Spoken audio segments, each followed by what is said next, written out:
Сәлем достар. Бүгін біздер мынадай стразовый тастардан, ободоктан диадема жасайтын боламыз. Ол үшін біздерге қажетті заттар мынандай 0,4 мм сым, стразовый тастар, цапы бар астында, және мынандай колечко. Барлығы люкс качествода. Сосын мынадай плоскогубцалар қажет болады. Әдеттегідей бастамас бұрын бірінші видеома лайк басып, каналға тіркеліп, қоңырау батырмасын басыңыздар. Ондай болса, бастадық.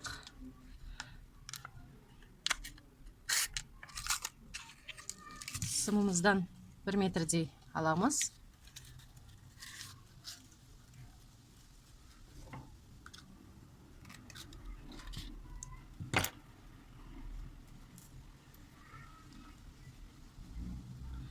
Ободогымызға оны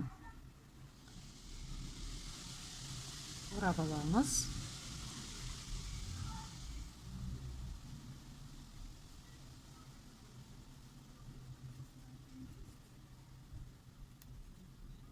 Босап кетпейтіндей жақсылап қатырамыз.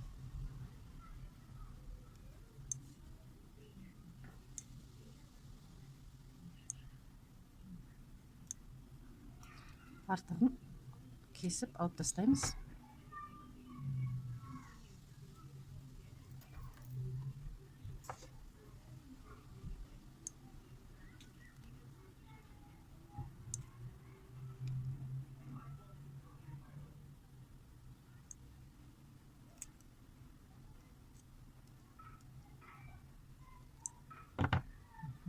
Осылай қатырамыз. Енді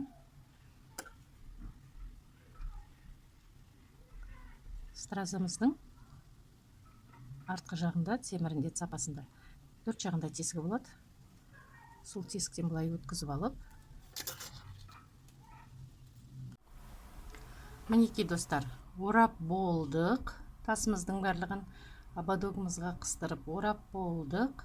Сымның ұшын 1-2 рет артқа қарай айналдырып, оны да орап тығып қойдық көздердің арасынан.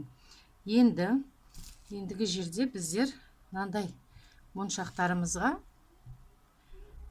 стразыларымызға мына колечкаларымызды кигізетін боламыз. Ол үшін колечканы екі шетке қарай былай ашамыз. Ашып, стразымыздың арқасынан тесіктерінен өткізіп аламыз.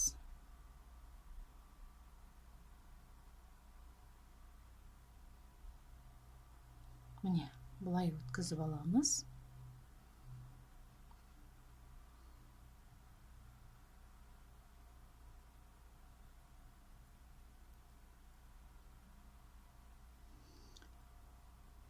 Қайтадан орнына келтіріп, колечкамызды жауып қоямыз. Колечкамыз айқасып кетпеу керек. Ұшмамыз өзі бірігіп жабылу керек.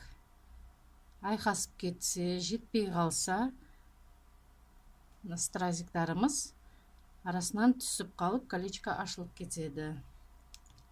Енді мына колечкалардың, стразиларымыздың барлығын мынадай етіп,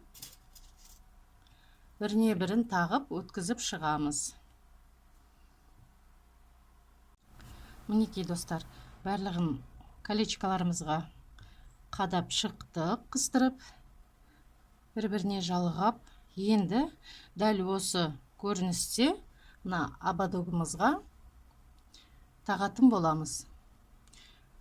Мына ортадағы тура маңдайдың ортасынан, ободоктың ортасын тауып, ортасынан бастап қадаймыз. Маңдайда тұратын болады. Бұдан кейінгілерін арасынан 3 стразыдан қалдырып қыстыратын боламыз. Маңдайдың ортасына мынандай овальный көзді стразымызды қыстыратын боламыз. Міне достар, барлығын қадап, құрастырып болдық. Ободок диадемамыз дайын болды. Міне, осындай болады.